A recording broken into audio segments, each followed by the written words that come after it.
আসলে এরা চায় না স্কুল থাকুক।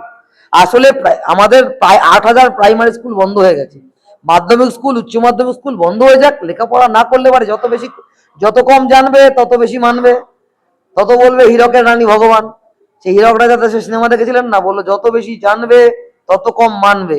তাই স্কুল কলেজে লেখাপড়ার পরিবেশ থাকলে পরে, লেখাপড়া হলে পরে, সঠিক টিচার যদি লেখাপড়া শেখায়, তাহলে পরে ভালো ছাত্র তৈরি হলে পরে তারা প্রশ্ন করবে, তাহলে হীরক রানীকে প্রশ্ন করলে কম মানবে।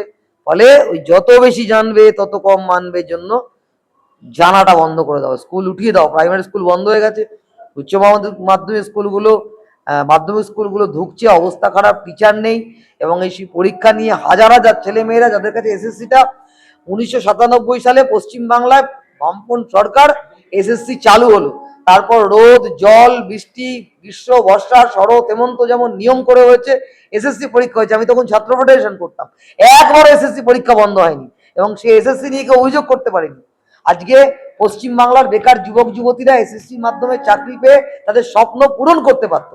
এখন বিজেপি নেতার বউ বলছে যে আমার না 2008 সালে চাকরি, মানে তৃণমূলের নেতার বউ বলছে যে আমার বউয়ের এখন চাকরি না, আমাদের 2011 সালের আগে চাকরি। মানে 2011 সালের পর থেকে যে পরীক্ষা হয়েছে পশ্চিমবাংলার মমতা বন্দ্যোপাধ্যায়ের আমলে, এসএসসি বলুন, টেট বলুন, পিএসসি বলুন, পৌরসভা নিয়োগ বলুন, সমস্ত ক্ষেত্রে টাকা দিয়ে নিয়োগ করা হয়েছে সমস্ত ক্ষেত্রে।